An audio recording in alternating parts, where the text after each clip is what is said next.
you're preparing for 2026, but you've been preparing since 2024. When do you actually live? It's not a judgment. It's just a pattern. You think 2026 needs a plan, and maybe it does. But here's what nobody says out loud. Planning the future can be the most sophisticated way to avoid the present. It's easier to architect a year that doesn't exist than to sit with the one unfolding right now, the one that feels incomplete, the one that doesn't match the timeline you drew in your head. That's why you open this video. You've been building spreadsheets, mapping contingencies, stress testing scenarios, recession-proofing your career, election-proofing your sanity, AI-proofing your relevance, and every plan feels urgent. Every tab you open whispers the same thing. You're not ready yet. So you prepare harder, you plan sharper, you optimize further. But there's something you're not saying. Something sitting underneath all the strategy and foresight. You don't feel safer. You feel more anxious. The more prepared you become for 2026, the less present you are in 2025. And beneath that, anxiety lives a quieter truth. You're not preparing for the future. You're rehearsing control over what can't be controlled. Planning feels like armor, but it's actually noise. The more scenarios you build, the less room you leave for what's actually happening. Not in 2026. Right now, this moment, this breath, this decision you keep postponing because the conditions aren't perfect yet. But here's what most won't admit. The fear isn't about the future being uncertain. The fear is that if you stop obsessing over it, you'll have to face what's already here. The relationship that's stuck, the work that's unfulfilling, the version of yourself you've been outgrowing but haven't left yet. 2026 is a distraction, a beautifully rational, socially acceptable distraction. And the worst part? You're good at it. You've turned anxiety into productivity, worry into preparation. You're not spiraling, you're strategizing. So no one questions it.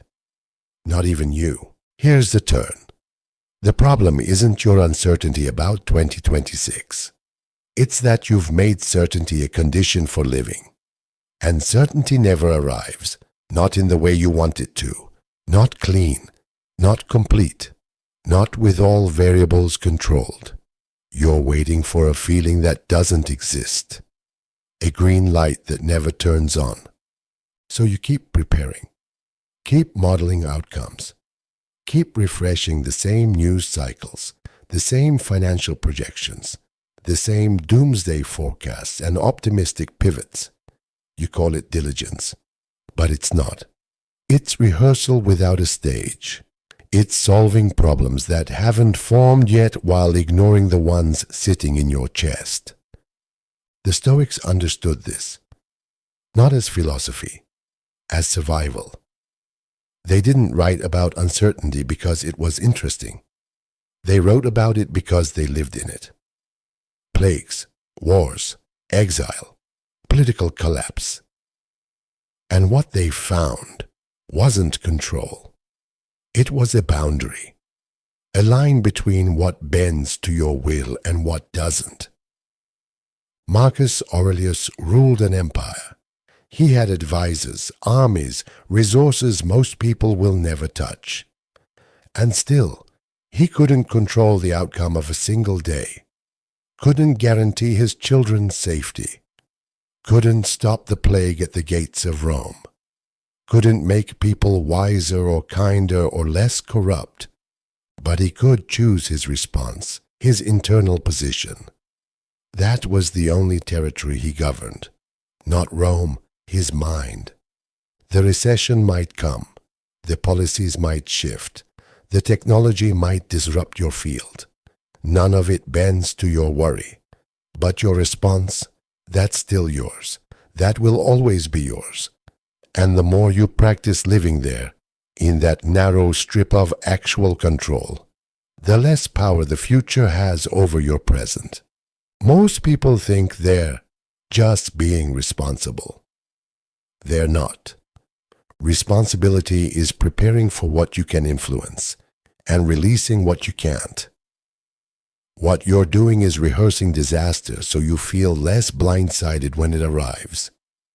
But disaster doesn't feel lighter because you've imagined it 1,000 times. It just feels familiar. And familiarity isn't the same as readiness. Every timeline you construct is fiction. Not because it won't happen, but because you're living it now instead of then. You're rehearsing conversations that don't exist, solving problems that haven't formed, building defenses against threats that may never show up, or may show up completely differently than you mapped. This isn't preparation. It's preemptive exhaustion. You're tired before the year even starts, depleted before the challenge arrives. And when 2026 actually comes, you won't feel ready. You'll feel like you've already lived it twice. There's a story the Stoics told about a traveler obsessed with the road ahead. He studied every map, memorized every turn, knew where the bandits camped, where the rivers flooded, where the cliffs crumbled. He prepared so thoroughly that by the time he started walking, he had forgotten why he wanted to go in the first place. The destination didn't matter anymore. Only the fear of the journey. That's where you are. You've studied 2026 so intensely that you've lost contact with 2025. You've mapped every risk, but forgotten what you're actually trying to protect. Your peace, your presence, your ability to respond to what's real, not what's imagined. So what happens when you stop planning and just exist? Does the ground disappear? Does everything collapse? Or does the opposite happen? Does the ground finally appear? Does life stop feeling like a strategy game and start feeling like something you're actually inside of? Most people never find out. They stay in the rehearsal. The fear feels safer than the present. At least in the fear, they're doing something. At least in the worry, they feel like they have a hand on the wheel, even if the wheel isn't connected to anything. But here's the edge. You can't make 2026 lighter by thinking about it more. You can only make now heavier. The future isn't out there waiting. It's constructed from this moment, and this one, and this one. If you're not here, you're building from absence. You're trying to create solidity out of projection, and it doesn't work. The weight you're carrying is not from the future. It's from refusing to put it down. Every scenario you run, every contingency you map, every worst case you visualize, you're carrying it into now, into this room, this conversation, this decision. And it's not making you sharper. It's making you slower, heavier, more distant from the people and moments that are actually here. The Stoics call this preferred indifference, things you can want without needing. A stable economy, a predictable election, a job market that doesn't shift under your feet. Sure, you'd prefer them, but your ability to be whole, to be present, to respond with clarity, that doesn't depend on them. Not if you stop conditioning your peace on outcomes you don't control. And when you stop conditioning your peace on those outcomes, something strange happens. You become more effective, not because you care less, because you're no longer paralyzed by variables you can't touch. You act from clarity instead of fear. You respond instead of react. You build from what's real instead of what's projected. This isn't about ignoring 2026. It's about refusing to let 2026 colonize 2025. Refusing to let a year that doesn't exist yet dictate the quality of a year that's already here. Because here's the truth. If you can't be present now, you won't be present then. The anxiety doesn't end when the year changes. It just finds new coordinates, new fears, new futures to obsess over. If you're someone who sees this, really sees it, you can't keep rehearsing the future. Not because it's wrong, because it's already over. The only year that exists is this one. The only hour is this one. And you already know what needs your attention. Not in 2026, right now. The relationship that's been on pause.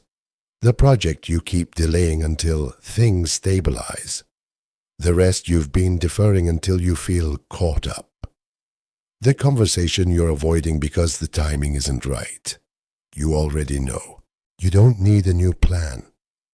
You need to stop believing you're not here yet. Stop believing you'll be ready once the variables align. They won't. They never do. Readiness isn't a destination, it's a decision. And it's only ever available now. Marcus Aurelius didn't wait for Rome to stabilize. Seneca didn't wait for Nero to become reasonable.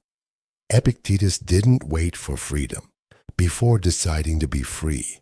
They acted from where they were, with what they had, in the only moment they could touch. This one. You've seen it now, in yourself, which means you'll start seeing it in everyone around you. The colleagues over engineering Q2. The friend mapping out a relationship that doesn't exist yet. The influencer selling certainty in an uncertain world. The feed full of people planning to be happy, to be present, to finally live, once they've prepared enough. You could tell them, point it out, share this video. Say, look, we're all doing it. But you probably won't, because the truth isn't motivational. It doesn't promise transformation in 7 steps. It doesn't make anxiety disappear. It just sits there, quiet and patient, waiting for someone to stop running long enough to notice. And when you do stop, even for a moment, you'll realize something. The future you've been so afraid of, it's not coming to save you. And it's not coming to destroy you. It's just coming. The same way every future comes, one unremarkable moment at a time. The question isn't whether you'll be ready. The question is whether you'll be here.